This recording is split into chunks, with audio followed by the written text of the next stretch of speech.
Kita akan mulai pertemuan pertama ini tentang kontrak perkuliahan. Kita sebutnya dengan PB00. Jadi ada PB01 sampai nanti PB14. PB00 itu isi tentang kontrak perkuliahan semester genap 2020-2021. Apa yang akan kita pelajari selama satu semester ini? Nah, dalam pertemuan kita hari ini, kita akan membahas deskripsi mata kuliah, karakter sosiologi di PPKU, dan kompetensi capaian pembelajaran. Kemudian, siapa saja tim pengajarnya, jadwal perkuliahan, dan penilaian perkuliahan. Akan disampaikan juga pokok-pokok dan subpokok bahasan. Jadi PB itu pokok bahasan, selama 13 kali pertemuan, itu apa saja yang akan kita pelajari dan bagaimana kita menerapkan metode pembelajaran SCL. Nah, ini SCL ya, bukan BCL. SCL itu Student Center Learning. Dan bagaimana mengimplementasikan SCL ini dalam mata kuliah sosiologi. Dan yang paling penting, nah ini harus dicatat oleh kalian, diingat-ingat tentang ketentuan perkuliahan dan tata tertib perkuliahan daring. Ya, ini jangan sampai ada pertanyaan nantinya ini boleh apa enggak, begini begitu. Semester lalu mahasiswa kemudian repot mengurus untuk ikut ujian karena dia tidak taat pada tata tertib ini, begitu. Jadi saya tidak ingin di kelas ini ada kendala ataupun juga hal-hal yang merugikan karena kalian lalai pada hal-hal yang bersifat administrasi. Ya, perkuliahan PB0 ini adalah administrasi. Nah, jangan sampai lalai. Oleh karena itu, tolong tetap fokus sampai akhir kontrak perkuliahan ini karena intinya justru ada di bagian akhir. Mata kuliah sosiologi ini SKS-nya cuma 2 dan tidak ada praktikum sehingga kodenya 2-0. Jadi kalau 0 itu tidak ada praktikum, kalau ada kode 1 itu ada praktikum 1 SKS. Kita tidak ada praktikum, tetapi bukan berarti tidak ada aktivitas praktikum dalam perkuliahannya. Nah, ini nanti kita akan lihat seperti apa aktivitas SCL, yang SCL itu artinya adalah di dalamnya juga termasuk aktivitas praktikum. Aktivitas praktikum itu berarti ada konsekuensi untuk membuat tugas terstruktur, individu atau bersama kelompok. Ada aktivitas individu. Nah, jadi jangan abaikan aktivitas individu di kelas ini. Nah, karena itu juga ada konsekuensi nilainya. Saya akan mencatat dan mengingat siapa saja yang aktif.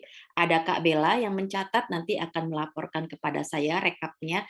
Tapi biasanya saya juga ingat dengan siapa-siapa saja yang aktif di ruang Zoom ini. Gitu. Nah, kemudian konsekuensi nilai hadir itu penting ya. Saya tentu tidak akan mengabsen selalu dalam pertemuan-pertemuan kita berikutnya. Ini karena pertama saya ingin memastikan saja gitu. Tetapi ada record dari perkuliahan ini yang akan melihat kalian benar-benar hadir atau tidak. Mata kuliah sosiologi ini bertujuan meningkatkan kemampuan mahasiswa di dalam memahami landasan teori-teori sosial dan menggunakan konsep-konsep sosiologi untuk menganalisis fakta-fakta sosial dan memahami hasil penelitian sosiologi. Topik-topik yang akan kita bahas selama satu semester ini antara lain bagaimana memahami masyarakat secara sosiologis, dan bagaimana kita berinteraksi secara sosial, membangun kerjasama, dan memfungsikan konflik sosial tadi untuk membangun keeratan, kerjasama, gitu. Kemudian kita akan mempelajari juga bagaimana potret masyarakat dilihat dengan lensa struktur sosial. Bagaimana keragaman dan eksistensi budaya Indonesia. Nah, sebuah keniscayaan Indonesia ini adalah masyarakat yang plural, beraneka ragam budaya, bahasa, adat istiadat, agroekosistem wilayahnya, dan seterusnya.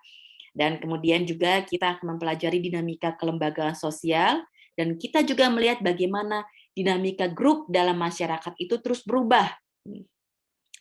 Kita juga akan mempelajari birokrasi dan pencegahan korupsi, kemudian dinamika stratifikasi sosial dan mobilitas sosial masyarakat di era digital. Ya, kita tadi pada saat mempelajari masyarakat secara sosial, struktur sosial, kita akan melihat juga bagaimana konsekuensinya dengan masyarakat digital hari ini, hubungan kita dengan dunia maya, dunia global di internet itu sudah menjadi sesuatu hal yang lazim dibandingkan dengan periode orang tua kalian atau kakek nenek kalian sebelumnya. Kita juga akan mempelajari kekuasaan dan wewenang, kemudian bagaimana berkomunikasi. Komunikasi merupakan hal yang penting. 99% hidup kita adalah komunikasi, dan komunikasi ini menentukan kita dalam berhubungan sosial dan membangun interaksi sosial. Kemudian kita akan mempelajari krisis ekologi dan modernisasi ekologi.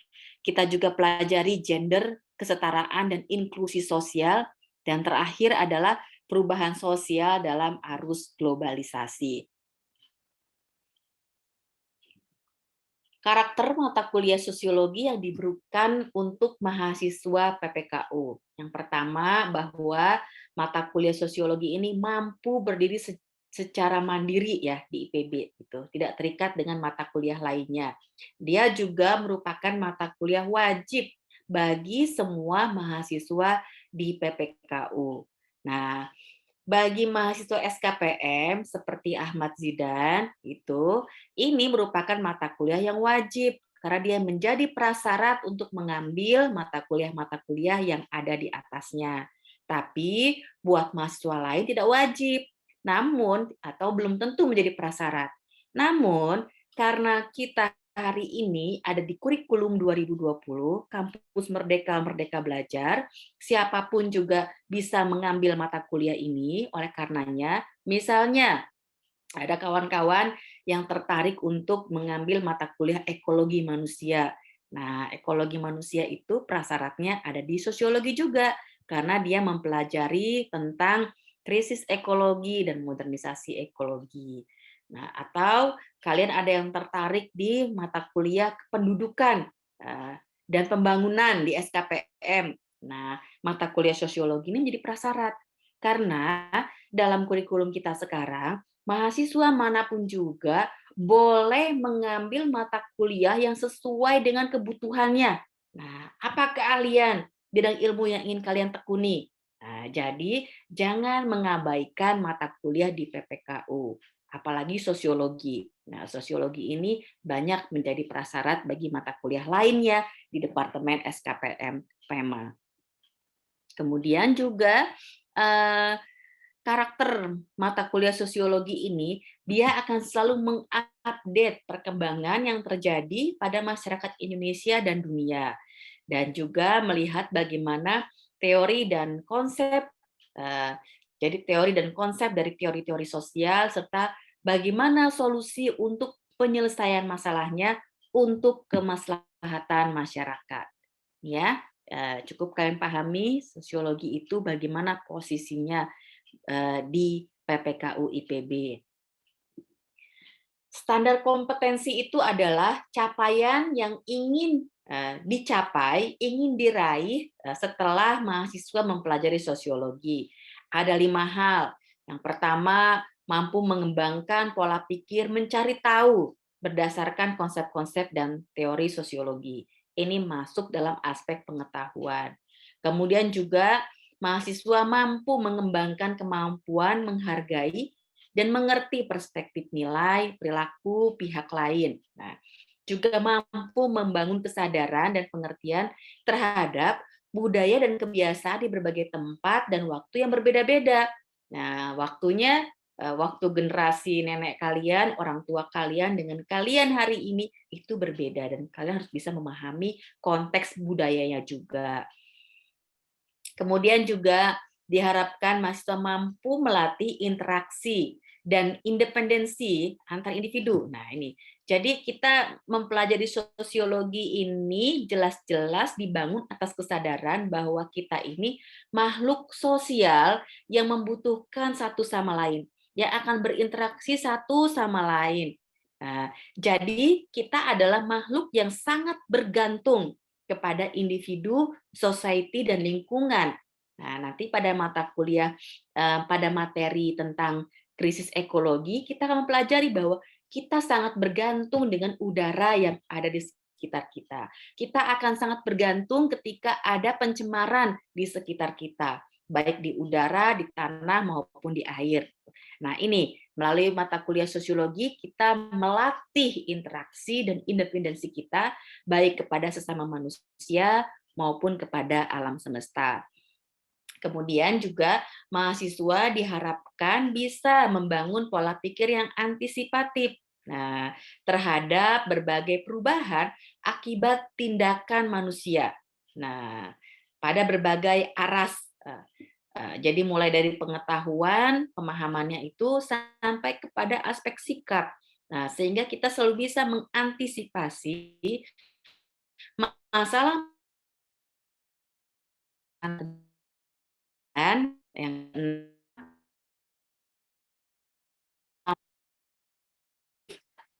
perubahan dari masyarakat 1.0 hingga masyarakat 5.0 dengan berbagai macam pendekatan. Nah, inilah tim pengajarnya, ada 26 pengajar.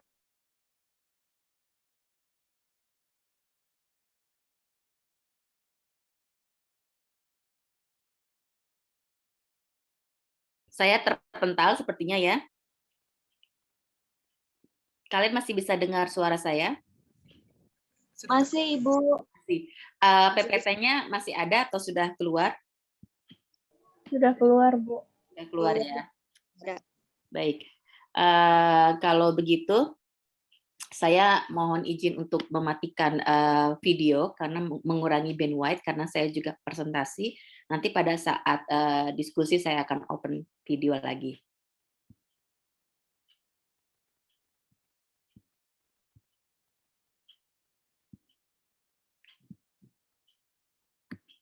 Iya, ini adalah tim pengajarnya. Jika saya berhalangan masuk, salah satu dari 25 dosen ini akan mengisi kelas ini.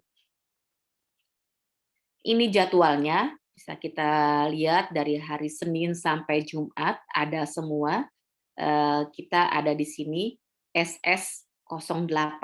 Nah, jadi ini kode kelasnya SS08. Jadwal kuliah. Nah, ini ada tanggalnya, pertemuannya bisa kalian lihat ya. Ada topik bahasan nanti dari yang saya sampaikan tadi. Kemudian ada penugasan. Jadi jangan abaikan pada kuis sekali-sekali pun jangan, karena itu rugi.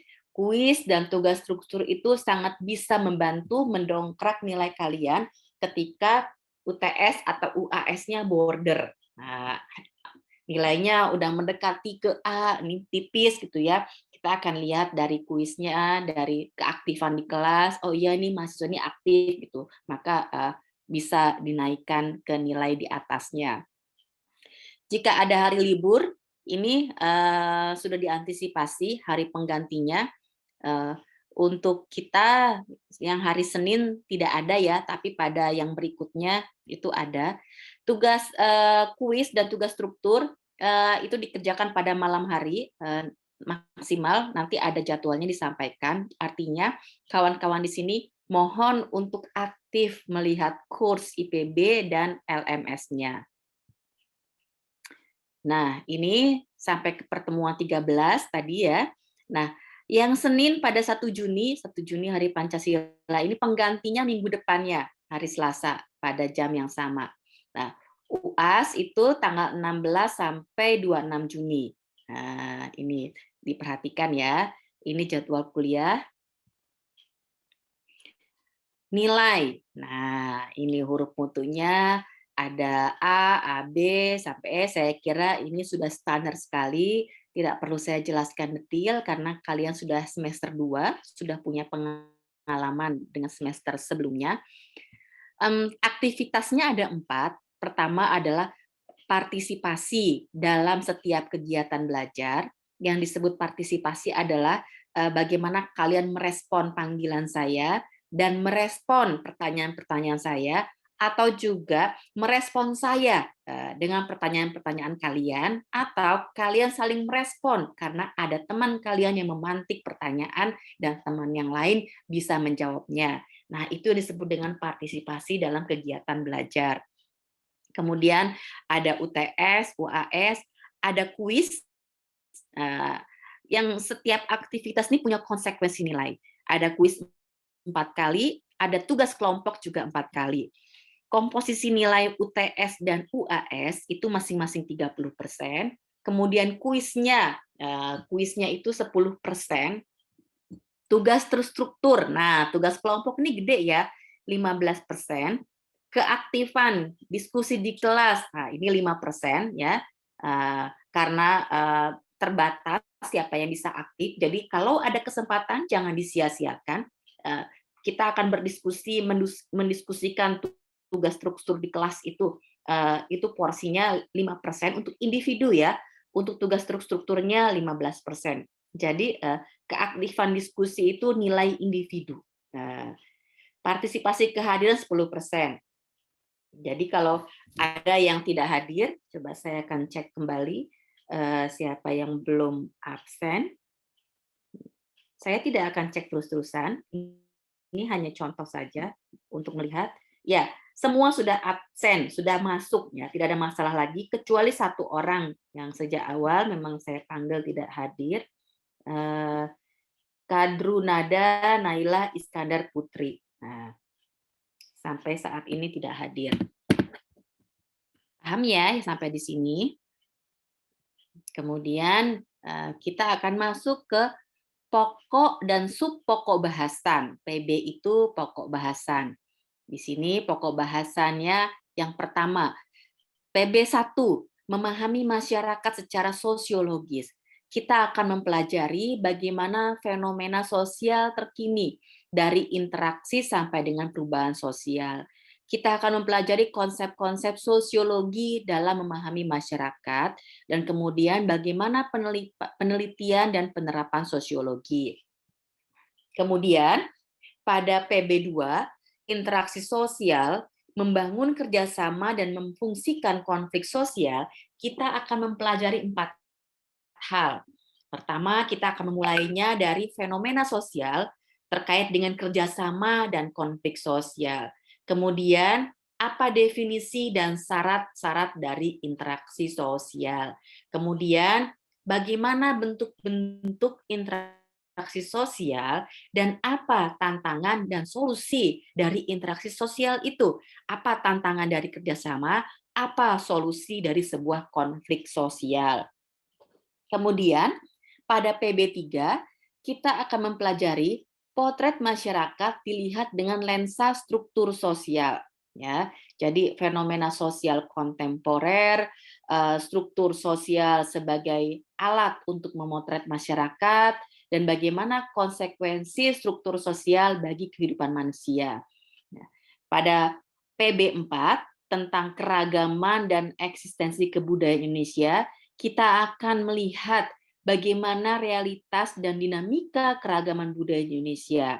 Apa itu disebut dengan kebudayaan? Bagaimana dengan keragaman kebudayaan itu dilihat dari ancaman dan upaya mempertahankan eksistensinya. Pada PB5, dinamika kelembagaan sosial, kita akan mempelajari fenomena kelembagaan sosial, konsep-konsep dan analisis kelembagaan sosial, dan kemudian bagaimana pengembangan kelembagaan pada masyarakat kontemporer, masyarakat yang sudah terdigitalisasi dalam ekosistem digital.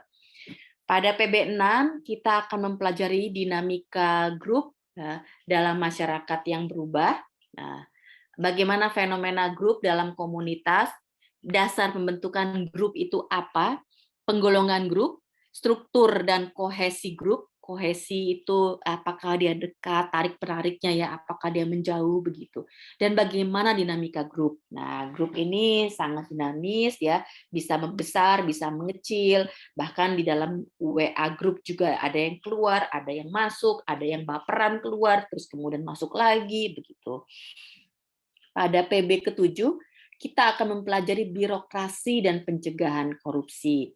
Topik-topik yang akan dipelajari tentang isu birokrasi dan korupsi, konsep dari lembaga ke organisasi, apa itu perbedaan grup, organisasi, dan birokrasi.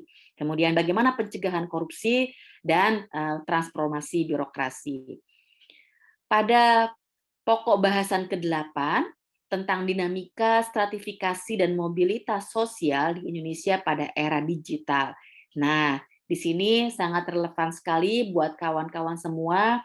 Kita akan melihat bagaimana pengertian dan fungsi stratifikasi sosial, proses terbentuknya stratifikasi sosial, dan dinamika stratifikasi sosial. Pada pokok bahasa 9, kita akan mempelajari kekuasaan dan wewenang. Nah, kita akan menelisik lebih jauh fenomena kekuasaan dalam pemerintahan daerah atau juga pemerintahan desa, bagaimana tipe-tipe pelapisan kekuasaan dan wewenang, pengertiannya apa, sampai kepada tipologi praktik kekuasaan dan wewenang. Nah, apa permasalahannya dan bagaimana menghasilkan solusinya. Pada pokok bahasan 10 tentang komunikasi merajut hubungan sosial, di sini akan dipaparkan apa itu komunikasi merajut interaksi sosial, bagaimana posisi komunikasi dalam sistem sosial dan perubahan sosial, serta teknologi komunikasi. Ini sebuah sihir, nenek kalian mungkin merasa ini sebuah sihir, bagaimana bisa kita berinteraksi dengan orang di mana-mana gitu ya dalam waktu yang real time dan tatap muka begitu, tetapi melalui sebuah teknologi dan apa ancamannya. Nah, ini sesuatu topik yang menarik sekali menurut saya. Kemudian pada pokok bahasan ke-11 kita akan mempelajari krisis ekologi dan modernisasi ekologi. Ada 5 hal yang akan kita pelajari, bagaimana peradaban modern dan krisis ekologi, bagaimana ekologi manusia dan revolusi teknologi, kita akan mempelajari resiliensi, adaptasi, dan keberlanjutan, kemudian membedakan antara modernisasi dan modernisasi ekologi. Apa itu? Kita ada di masyarakat modern, kenapa juga ada modernisasi ekologi? Nah, bagaimana kemudian kita mempraktekkan perilaku-perilaku dalam modernisasi ekologi? Nah, ini topik yang sangat menarik sekali menurut saya. Pada pokok bahasan ke-12, kita akan mempelajari gender, kesetaraan, dan inklusi sosial. Subpokok bahasan yang akan dipelajari adalah konsep gender, identitas, dan peran gender, kemudian bentuk-bentuk ketidakadilan gender, dan kesetaraan gender dan inklusi sosial. Dan mata kuliah sosiologi ini kemudian ditutup dengan perubahan sosial dalam arus globalisasi. Bagaimana definisi dan aspek-aspek perubahan sosial sebagai proses dan interaksi, kemudian kita mempelajari globalisasi dan lokalisasi, jadi global itu yang membesar, mendunia, lokal itu ada yang di tingkat tapak, akar rumput, dalam kaitannya juga dengan pembangunan. Baik, sebelum saya lanjutkan, ada pertanyaan sampai di sini? Belum ada, Bu. Belum ada. Baik, saya lanjutkan ya. Kalau ada yang mau bertanya, bisa raise hand, nanti Kak Bella akan melihat. Atau kalau kalian mau langsung menginterupsi juga tidak apa-apa. Ya, saya akan berhenti dan mendengarkan apa yang ingin kalian sampaikan. Silahkan ya.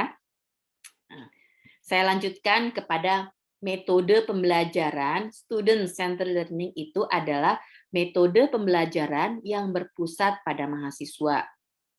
kita akan mengalami perubahan paradigma pembelajaran.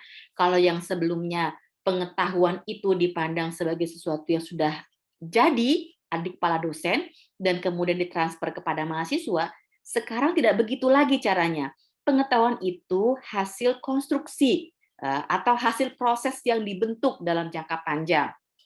Nah, dia kemudian ditransformasikan kepada seseorang melalui proses belajar. Nah, sementara pengertian belajar sendiri itu kalau dulunya itu adalah sebuah proses menerima pengetahuan. Jadi kalian, kawan-kawan ini dianggap sebagai subjek yang pasif. Kalau subjek yang pasif berarti bukan subjek, kalian adalah objek. Subjeknya adalah saya sebagai dosen. Dalam metode SCL ini bukan begitu lagi caranya. Belajar adalah proses dari mencari dan mengkonstruksi pengetahuan. Oleh karenanya, kita di kelas ini adalah ruang yang aktif, semua adalah subjek. Dan saya juga sangat senang sekali dengan memanggil kalian dengan kawan-kawan, supaya ada proses egaliter di situ. Kemudian kalau yang sebelumnya, mengajar itu menyampaikan pengetahuan dengan cara ceramah, kuliah begitu. Nah, kalau sekarang tuh nggak gitu lagi. Partisipasi itu dibentuk, bahkan itu dibakukan dalam sistem, dirancang dalam sistem. Tadi itu ada yang kontrol, kalian diberi tugas terstruktur, dipantik dengan pertanyaan gitu supaya kita punya ruang, punya tempat untuk diskusi bersama. Nah, ini ya gambarnya. Jadi, capaian pembelajaran lulusan itu merupakan interaksi timbul balik dengan lingkungan belajarnya antara dosen, mahasiswa, dan sumber-sumber pembelajaran.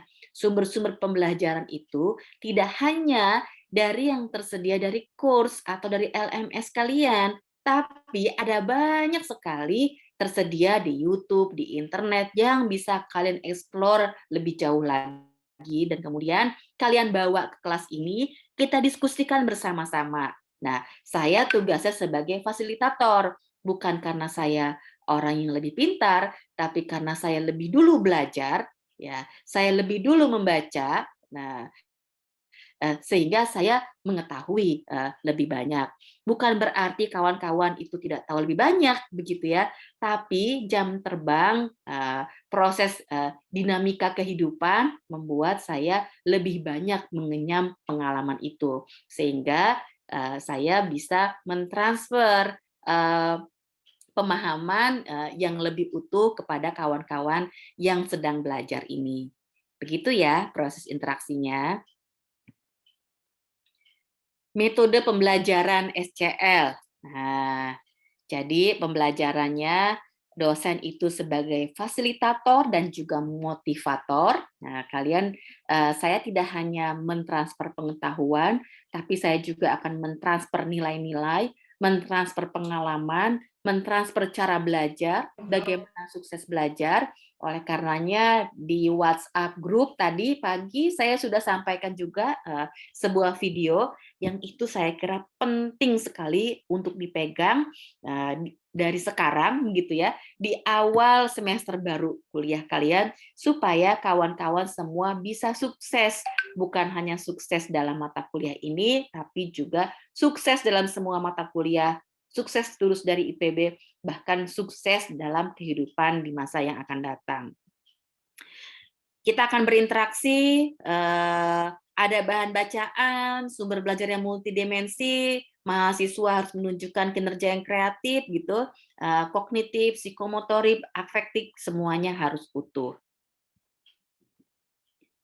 Oke, sampai di sini ada pertanyaan? Belum ada, Ibu. Belum ada. Baik, saya lanjut ya.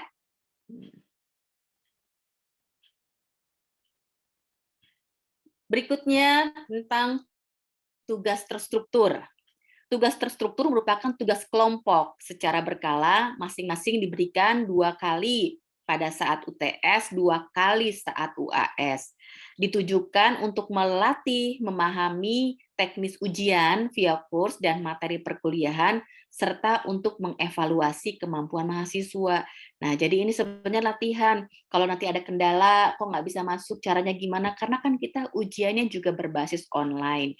Nah, soalnya itu HOTS ya, High Order Thinking Skill. Nah, saya kira kalian juga udah tahu persis apa itu HOTS gitu.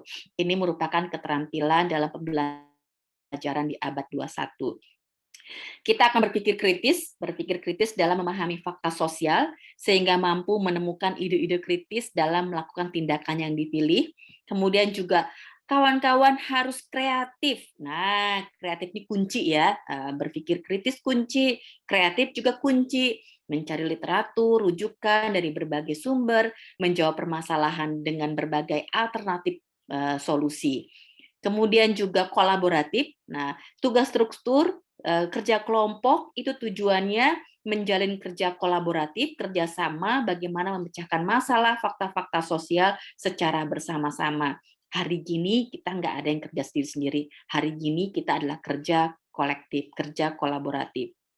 Kemudian juga komunikatif, jadi bagaimana kita di kelas berdiskusi, di kelompok juga berdiskusi, kemudian kita memperdebatkan sesuatu bersama-sama itu juga dalam rangka membangun diskursus ilmiah ya, karena kalau tidak ada perdebatan, tidak ada pro dan kontra, atau tidak ada orang yang sedang mencari tahu sesuatu dan ada yang sudah tahu, kemudian kita diskusikan bersama, dudukkan bersama, maka komunikasi tidak akan terjadi, proses sosial tidak akan terjadi, dan sosiologi ini gagal sebagai mata kuliah. Oleh karenanya, dalam mata kuliah ini yang komunikatif itu harus knowledge-nya, psikomotoriknya, dan kemudian juga afektif. Jadi ada tanggung jawab, ada kejujuran, tadi kan bisa menyelesaikan masalah sosial dari fenomena yang ada. Nah, terkait dengan tugas terstruktur ini sudah ada jadwalnya tadi ya. Nah, dia dikumpulkan sebagai tugas kelompok. Nah, materinya sudah ada, sudah terjadwal. PB berapa yang akan menjadi tugas struktur. Format tugasnya, ya, ini tugas kelompok ya, tugas terstruktur itu menjawab 3 pertanyaan terstruktur yang sudah disiapkan di IPB Course. Jawabannya ditulis dalam bentuk slide PowerPoint, maksimal hanya 5 slide. Nah, jangan lebih. Karena kalau lebih itu bukan berarti nilai kalian akan lebih baik. Justru kalian tidak bisa memanage pemikiran dan laporan ya. Jadi harus maksimal 5 slide. Jawaban itu dikumpulkan maksimal H-1. Nah, melalui IPB Course. Jadi, kalau kita kuliahnya hari Senin, hari Minggu, kalian sudah harus upload di IPB Course. Kemudian pada saat perkuliahan, pada 25 menit terakhir, 2 kelompok akan diminta mempresentasikan jawaban. Nah, dan 2 kelompok yang lain menjadi pembahas. Kelompok panelis dan pembahas ini akan saya tunjuk. Gitu. Jawaban tugas terstruktur itu per kelompok nilainya 0 sampai 70. Ya. Sedangkan aktivitas panelis dan pembahas ya itu nilainya antara 0 sampai 30. Jadi total nilainya nanti 100 gitu. Jadi kalau tugas kelompok nilai maksimalnya 70. Kalau menjadi panelis atau pembahas itu 30. Ini merupakan nilai kelompok. Jadi kalian waktu jadi pembahas bisa diskusi dulu. Nah, ada WA grupnya kan biasanya masing-masing kelompok ini. Ya, kalian sudah paham pasti WA grup kalian jumlahnya membludak begitu. Belum lagi yang semester kemarin kan harus dihapus-hapus dulu supaya gadget kalian nggak keberatan. Kemudian juga selain ada tugas terstruktur, ada juga kuis terstruktur. Kuis ini diselenggarakan dengan fasilitas kurs dengan desain yang memungkinkan mahasiswa menggunakan strategi berpikir cepat dan tepat. Hal ini mendorong mahasiswa untuk mempersiapkan diri dengan belajar lebih sistematis dan bekerja mandiri dan jujur. Kuis terstruktur ini diberikan 2 kali saat UTS dan 2 kali di periode UAS. Nah, tadi ini sebenarnya melatih supaya kalian nanti saat ujian gampang ya dengan metodenya, dengan cara soal-soalnya, teknisnya karena mirip-mirip gitu. Jadi kalau kalian benar-benar mengerjakan kuisnya dan nilainya baik ya, kalian juga bisa optimis pada saat UTS atau UAS bisa mengerjakan dengan baik. Jadi tadi ya kuis diberikan 4 kali ya totalnya, jadwalnya sudah ada. Biasanya si kuis ini diberi 1 paragraf bacaan pendek, kemudian ada 1-3 pertanyaan. Ini untuk tugas terstruktur. Tadi sudah ada ya, sudah saya sampaikan sebelumnya.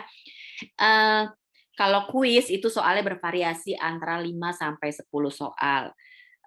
Ingat ya, kalian nggak perlu kontak-kontak teman kalian yang lain, yang ada di kelas yang lain, karena soal kuisnya itu berbeda setiap kelas perkuliahan. Lagi pula kalian kelas Senin ya, yang mengawali gitu. Biasanya mahasiswa yang kelas Jumat itu yang suka aktif cari-cari sana-sini. Tapi sungguh itu tidak ada gunanya, karena soal kuis setiap kelas itu akan berbeda. Waktu pengerjaannya habis maghrib sampai jam 21.00.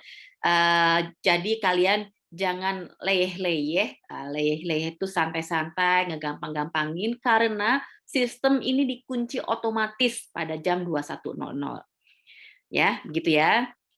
Waktu mengerjakan kuis, mahasiswa diberi kesempatan 3 kali. Kemudian nilai akhir yang digunakan merupakan nilai rata-rata dari keseluruhan jawaban. Karena begitu selesai kuis kan kalian akan tahu nilainya tuh nggak puas dengan nilainya, pengen 100, kerjain lagi gitu. Tapi nanti nilai akhirnya itu akan dibagi 3 gitu. Dia nilai rata-rata dari keseluruhan jawaban. Nilai kuis ini nanti bisa kalian lihat langsung di IPB kursnya. Materi kuliah dan kuis ini kalian sudah paham ya, LMS. Ada yang belum tahu LMS di sini? Tahu semua ya? Saya kira nggak ada masalah lagi. Jadi tidak perlu saya bahas secara detail.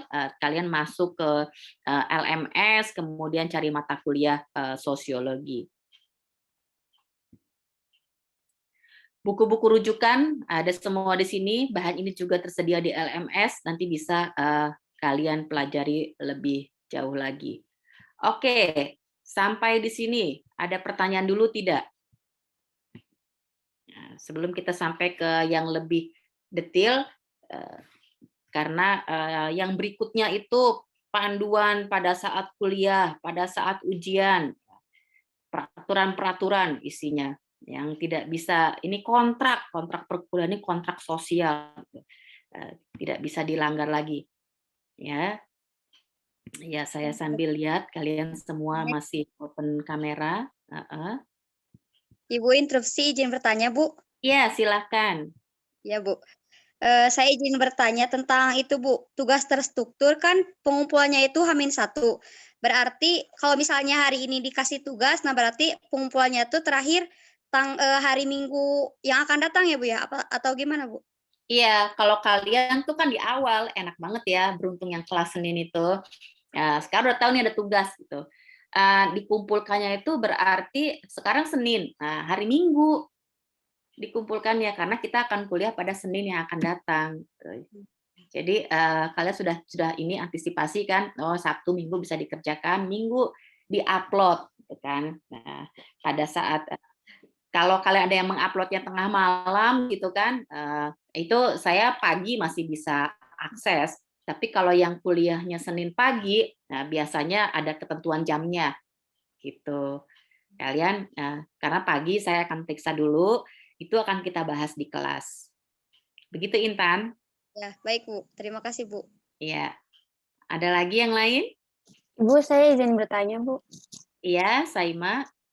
Untuk materi kuliah itu ada di New LMS atau ada di course ya, Bu? Soalnya kalau saya cari di New LMS nggak ada, Bu. Iya, di course. Oh, oke, Bu. Materi kuliahnya di course. Nanti juga uploadnya juga itu ada di course. Jadi kalian akan mengakses 2 itu. Nah, course dan New LMS itu sesuatu platform yang harus kalian akses. Baik, Bu, terima kasih. Materi itu nanti akan ada ketentuan juga jam berapa kita. Saya tidak akan menerangkan kuliah materi seperti pada saat offline, ya, karena tidak akan efektif, itu membuang waktu dan sistem belajar kita juga berbeda. Jadi kalian semua akan mengakses bahan-bahan kuliah, video itu di course, dipelajari dulu. Pada saat di kelas pertemuan seperti ini tatap mukanya, saya hanya meng-highlight poin-poin apa yang penting, dan kemudian kita berdiskusi pada materi mana atau pengertian apa yang masih sulit untuk kalian pahami. Jadi saya nggak mengulang lagi. Kalian sudah bisa baca, ada narasinya juga di situ, gitu ya. Nah, nanti kalian bisa bertanya lebih lanjut pada saat kuliah tatap muka. Kuliah tatap muka itu kita anggap pertemuan lewat Zoom ini. Gitu, Saima. Baik, Ibu, terima kasih. Ya, sama-sama. Ada lagi yang lain? Baik, kita lanjut ya kalau begitu. Saya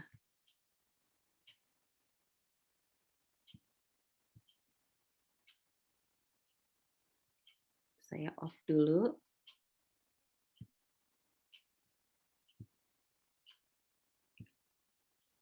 Nah, ini ketentuan perkuliahan dan tata tertib perkuliahan daring.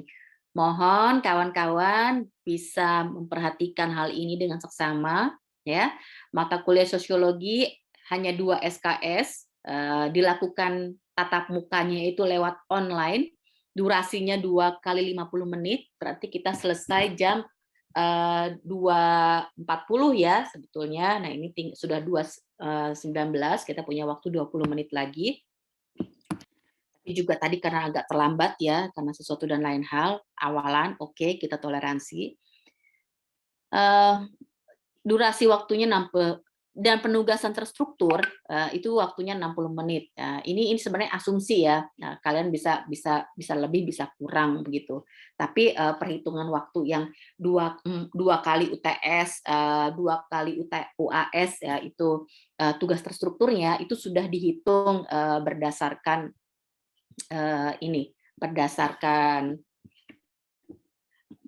perhitungan jamnya. Sebelum perkuliahan, mata kuliah sosiologi menggunakan media online berupa course atau LMS untuk menyajikan bahan pembelajaran pada setiap pokok bahasan, yang semua itu diupload sebelum perkuliahan berlangsung. Ada naskah tertulis, ada video singkat, ada PPT atau PPT bernarasi, ada bacaan kasus fenomena sosial aktual. Nah, semua bahan ajar tersebut wajib dipelajari dalam kerangka belajar mandiri terkait tugas struktur, kuis, dan atau bahan diskusi kelas. Pada saat perkuliahan itu dirancang 100 menit. Nah, dengan pola pertama, menyampaikan social fact fenomena dari tugas yang harus dipelajari sebelum perkuliahan dengan membahas kasus berupa bahan bacaan atau video singkat. Nah, ini dipandu oleh dosen, durasinya sekitar 30-40 menit. Jadi pertama itu kita diskusi dulu ya dari social fact yang dikirim di dalam course itu. Kemudian nanti kita kuliahnya 30-40 menit. Saya akan menyampaikan bahan ajar secara daring. Nah, ini bisa bahannya itu dari video. Jadi kalau ada video, kalian diminta untuk nonton video, tapi itu dalam satu waktu. Jadi kalian bisa nonton sebelumnya, tapi juga kalian akan menonton pada saat pembelajaran ini dimulai, gitu.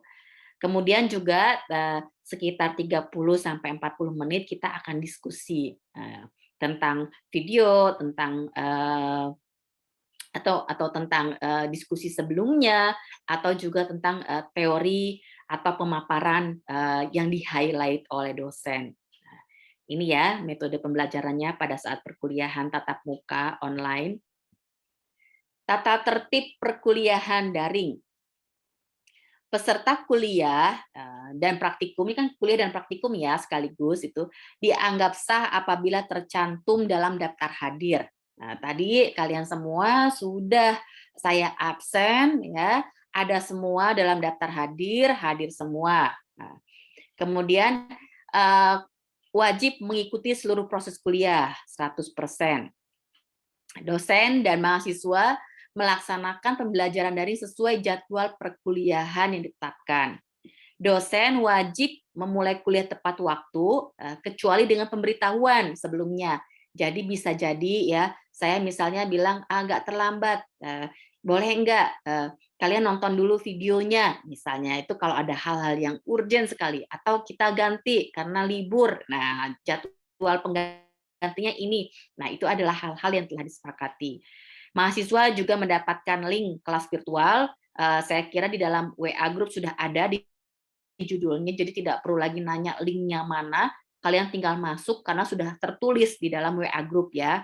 Nah, mahasiswa yang terlambat bergabung, nah ini, mahasiswa itu harus bergabung di Zoom ini 10 menit sebelum jadwal perkuliahan dimulai. Nah, sebagai bukti kehadiran dan keaktifan. Karena kita ada proses absen dulu. Tadi buka videonya, nanti Kak Bella kan yang akan lihat gitu, mana yang sudah hadir, mana yang belum. Kemudian mahasiswa yang terlambat bergabung di kelas Zoom atau forum virtual ini lebih dari 15 menit sesudah kuliah dimulai, maka nggak boleh masuk. Nah, dan bahkan dianggap lalai mengikuti kuliah. Nah, kalau tadi itu kan kita ada yang setengah jam baru masuk, atau kalau kalian ada kendala, misalnya bilang aja di WA group, Bu Rina, Kakak Bella, saya nggak bisa masuk karena jaringan gitu kan, atau Bu saya udah ngantri atau apa gitu kan, sebenarnya kalian boleh masuk otomatis kan, nggak perlu di-admit oleh siapapun di sini. Jadi sebetulnya tidak ada kendala itu gitu. Ini ya ingat ya, 15 menit karena kalian akan dilihat pada jam berapa aksesnya masuk ke Zoom ini. Misalnya saya tidak concern, tidak memperhatikan siapa yang masuk, ada Kakak Bella, tapi sesungguhnya saya juga melihat siapa yang keluar masuk terus karena itu terdeteksi nongol di laptop saya. Kemudian yang ke-8, mahasiswa yang hadir kuliah dalam forum virtual pembelajaran wajib mengisi daftar hadir di course IPB dan di IPB Mobile Student, ya. Mahasiswa yang lalai tidak mengisi daftar hadir dianggap lalai mengikuti kuliah pada jam yang bersangkutan. Dan ini yang penting nih, mahasiswa yang menitipkan dan dititipkan untuk mengisi daftar hadir kuliah, keduanya diberi sanksi huruf E. Nah, di dalam sistem ketahuan ya kita nanti siapa yang nitip, siapa yang ngabsenin gitu. Nggak bisa kayak gitu. Karena akan kelihatan IP address-nya dan siapa akun siapa dia masuknya. Selama mengikuti kegiatan kuliah Zoom Meet, mahasiswa wajib mengaktifkan fungsi video selama perkuliahan daring berlangsung sebagai bukti kehadiran dan keaktifan dalam mengikuti kuliah. Kecuali, nah ini, kecuali ada kendala sinyal, tapi juga harus memberitahu kepada dosen. Nah, di WA group disampaikan, kalau ada yang mau ke toilet, bisa japri, bilang saya ke toilet dulu. Jangan sampai dosen memanggil 3 kali, nggak nongol-nongol, kalian dianggap tidak ada, tidak ikut kuliah gitu. Ya, kalau sudah masuk lagi, Bu, saya sudah kembali lagi dari toilet, gitu ya. Bagi mahasiswa yang mengalami kesulitan mengakses link perkuliahan, wajib memberitahu dosen sebelum perkuliahan.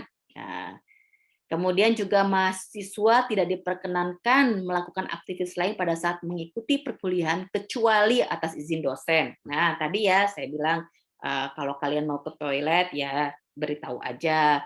Nah, aktivitas lain kalau kalian mau sambil minum ya boleh gitu ya. Ada yang udah lapar banget karena nggak sempat makan gitu, ya boleh lah gitu. Nah, peraturannya nggak ada, tapi ada wewenang dosen nih. Dosennya mengizinkan enggak? Nah, kalau saya mengizinkan misalnya, di tempat yang lain belum tentu juga mengizinkan. Nah, ini ada wewenang dosen yang berbeda. Mahasiswa yang karena keperluan sangat mendesak terpaksa meninggalkan forum pembelajaran virtual pada waktu kuliah berlangsung wajib minta izin kepada dosen. Jadi nggak ada tiba-tiba live group ya, live group gitu, meninggalkan meeting gitu kan. Nah, wajib beritahu beritahunya jangan japri, beritahunya ke grup, ke WA grup. Saya terpental misalnya, saya keluar, saya masuk lagi. Nah, itu ke grup, enggak japri. Nah, kalau japri nggak ada yang bisa merecord, saya juga lupa. Tapi kalau di WA grup, itu lebih mudah dilacak siapa-siapa yang kemarin terpental, siapa-siapa yang kemudian ada keperluan yang mendesak misalnya. Karena di dalam WA grup itu ada sekretariat SKPM. Nah, ada Mbak Dini di situ.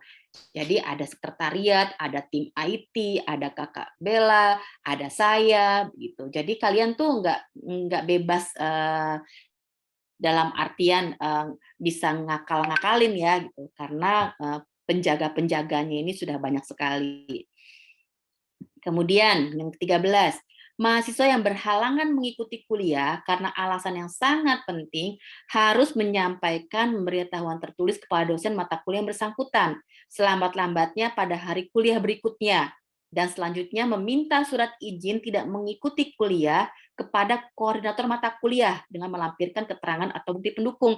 Nah, yang nggak hadir itu bilangnya ke saya. Paling lambat misalnya sekarang tidak hadir, minggu depan itu harus bilang paling lambat gitu. Senin depan bilang kemarin saya nggak masuk Bu gitu. Tapi minta izinnya, surat keterangannya bukan ke saya, tapi ke koordinator mata kuliah. Nah, dengan melampirkan keterangan atau bukti pendukung kenapa kalian nggak ikut kuliah.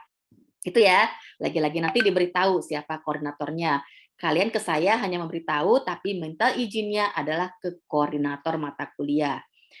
Yang ke-14, permohonan izin tidak mengikuti kuliah karena kegiatan kemahasiswaan itu dikeluarkan oleh Wakil Rektor IPB bidang akademik dan kemahasiswaan atau WRAK melalui Direktorat Kemahasiswaan IPB atau Direktur PPKU IPB. Nah, jadi kalau urusannya adalah karena kalian tidak ikut kuliah karena mengikuti suatu kompetisi yang berkaitan dengan kemahasiswaan, itu minta izinnya itu, surat izinnya itu diterbitkan oleh Direktur Kemahasiswaan, Direktur Bidang Akademik dan Kemahasiswaan ya, atau Direktorat Kemahasiswaan. Nah, ada dua tuh ya. Nah, ini yang penting sekali juga.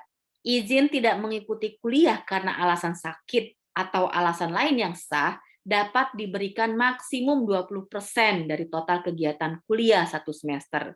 Ini sama dengan 3 kali pertemuan. Mahasiswa yang tidak mengikuti kegiatan kuliah karena sakit atau alasan lain yang sah lebih dari 3 kali tidak diizinkan mengikuti ujian akhir semester.